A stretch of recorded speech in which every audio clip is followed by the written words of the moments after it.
My husband canceled our wedding because of his friendship anniversary. My boyfriend has a buddy who he treats like a sister and they were practically inseparable. On the day we were supposed to get engaged for the 9th time, he ditched me at the venue. Why? Because it was their 20th friendship anniversary. It's just a delayed engagement. No need to rush. Are you really worried that no one will marry you? Her latest Instagram story popped up and it felt like a thorn in my eye. 20 years of friendship. How could someone like you ever compare? They hugged, looking way too cozy. Perhaps they're just friends. I didn't cry or create a scene. Instead, I calmly liked the post. Then without a word, I vanished from his life. 6 months later, he called, trying to win me back. Come back and let's get married. But it wasn't my voice that answered. It was a man's. My wife's pregnant. What do you want with her? Content one. The day our engagement fell apart, I tossed the ring into a trash can. A cab driver waved me over and asked, Muzzy is where to? Just drive, I replied.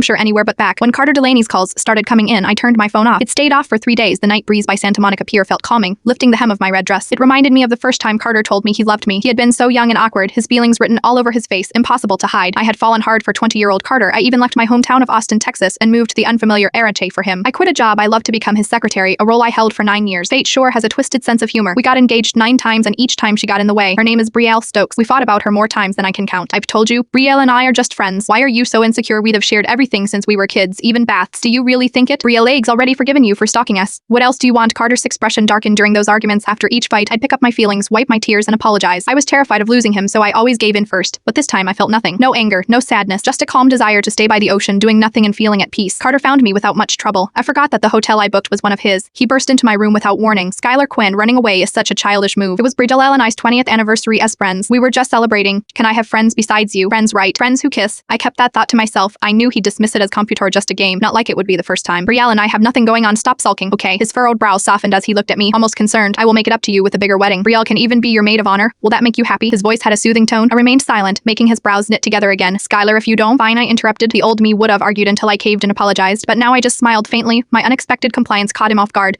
but he quickly masked it with a relieved smile. He reached for my hand. Mercer let mutter, let's go home. I pulled my hand away coldly and walked ahead of him. Carter paused, stunned for a moment. No fight. He didn't know how to deal with that. When I reached his car, Brielle was already waiting. Carter's been freaking out trying to find you, she pouted, playfully scolding him. Andrew, I told you we should brought her to the anniversary. But no, look what happened. She's jealous again. Don't be mad. Okay, if you are, I will hit him for you. She pretended to punch Carter's chest, but ended up in his arms. Still the charmer, huh? Carter smirked at her. Ugh, stop holding me like that. Brielle blushed and squirmed, glancing at me. Watched Kyler's watching. Are you trying to scare her off again? I ignored them and quietly took the back seat without looking up. I'd fought so many times over the front passenger seat. If Brielle was around, it was always hers. She gets carsick unless she's next to me, Carter explained. I seethed, baffled. He thought I was being petty.